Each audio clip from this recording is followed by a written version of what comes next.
Hello বন্ধুরা, নমস্কার। বিনা blog চ্যানেলে সবাইকে স্বাগত, শুভেচ্ছা জানিয়ে আবার একটা নতুন রেসিপি তোমাদের সাথে শেয়ার করলাম। দেখো, আজকে যে রেসিপিটা বানাচ্ছি সেটাকে অনেকজনে খড়ে শাক বলে, অনেকজন আবার কলাই শাক বলে। এটা হচ্ছে অ্যাকচুয়ালি মুসুর, যেটা বড়া ভাজা হয়, বড়া ভাজা বলতে খেসারি কলাই যেটা হয়, ওই খেসারি কলাই যে শাক হয়, ওই শাকগুলো অনেকজনের বাড়িতে এমনি চাষ করে, কলাই শাক চাষ করে। সেই শাকের উপর থেকে ডগ থেকে তুলে এনে রান্না হয়। দেখো, আমার পিসির বাড়িতে এটা চাষ করেছিল, আমার পিসি নিয়ে এসেছিলো সেই পিসির বাড়িতে শাক। সেটা আমি তোমাদের সাথে একটু ভাজা করে শেয়ার করলাম। দারুণ খেতে লাগে শাকটা। এমনি সহজ একটা রেসিপি, খুব অল্প মশলা দিয়ে, বা মশলাও নয়, খুব অল্প কিছু সামান্য জিনিস দিয়ে, গোটা জিরে আর পেঁয়াজ, একটু রসুন দিয়ে ভাজা করে খাবে, দারুণ খেতে লাগে। এমনি বাজারেও কিনতে পাওয়া যায়।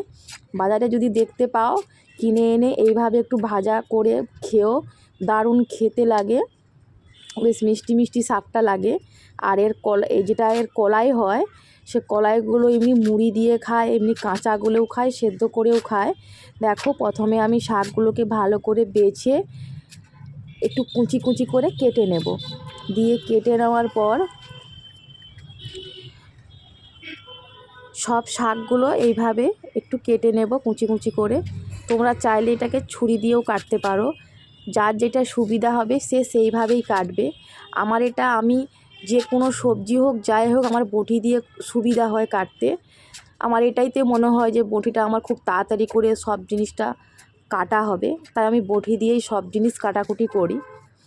তোমরা অনেকজনের বাড়িতে কিন্তু বঁটি ব্যবহার করা হয় না, ছুরি দিয়ে কাটা হয়, কিন্তু আমি বঁটি দিয়ে সব সময়ের জন্য সব রকমই সবজি কাটি।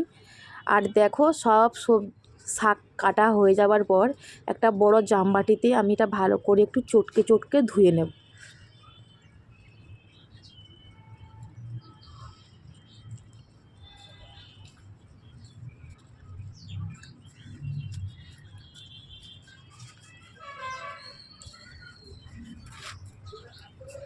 দেখো, এইভাবে চটকে চটকে ধুয়ে নিয়েছি।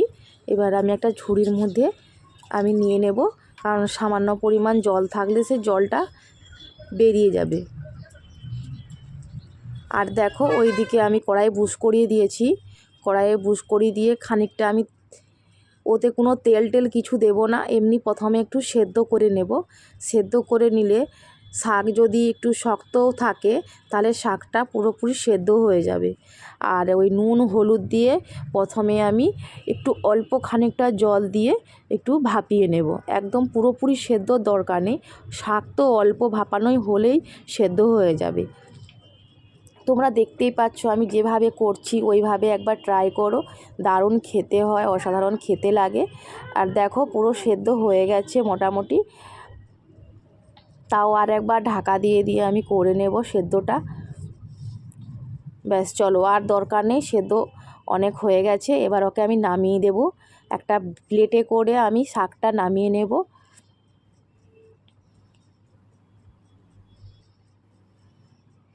দেখো, অল্পখানি জল বেরিয়েছে, ওটা কোনো জল না, ওটা ওর মধ্যেই, শাকের মধ্যে নিয়ে নেব জলটা।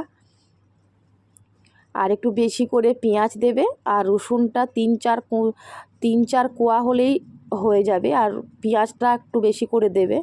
আর দেখো, খানিকটা তেল নিয়ে নিয়েছি, দিয়ে ওর মধ্যে গোটা জিরে আর যে দুটো পেঁয়াজ কেটে রেখেছিলাম সেই পেঁয়াজ আর একটু রসুন কুচি দিয়ে ওটা দিয়ে দেব। ওই রসুন পেঁয়াজ ভালো করে ভাজা ভাজা হয়ে এলে তার মধ্যে শাকটা দিয়ে নাড়তে থাকবো। তোমরা যারা যারা আমার ভিডিও দেখছো অবশ্যই একবার লাইক কমেন্ট শেয়ার করবে, আর চ্যানেলটা সাবস্ক্রাইবার করে দেবে।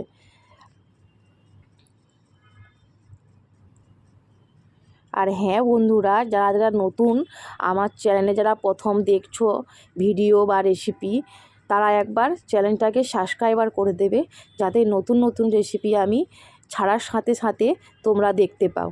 দেখো, পেঁয়াজ রসুন ভাজা হয়ে যাওয়ার পরে শাকটা আমি দিয়ে দিয়েছি। শাকটা এরপর ভালো করে ভেজে নেব। তোমরা দেখতে পাচ্ছ কত সুন্দর দেখতে লাগছে শাকটা। আর ওর মধ্যে আমি দিয়ে দিয়েছিলাম 2-3টের মতন শুকনো লঙ্কা। দেখো ভাজা মোটামুটি হয়ে এসেছে, আমি এরপর নামিয়ে নেব। গরম গরম ভাত আর এই গরম গরম শাক ভাজা দিয়ে পুরো ভাতটা সাবার হয়ে যাবে। এবারে শাক হয়ে গেছে, আমি এবারে প্লেটে করে ছোট একটা বাটিতে করে নিয়ে নেব। আর রেসিপিটা আমার ভালো লাগলে অবশ্যই লাইক কমেন্ট শেয়ার করো। সবাই ভালো থেকো, সুস্থ থেকো, দেখা হবে পরের রেসিপিতে।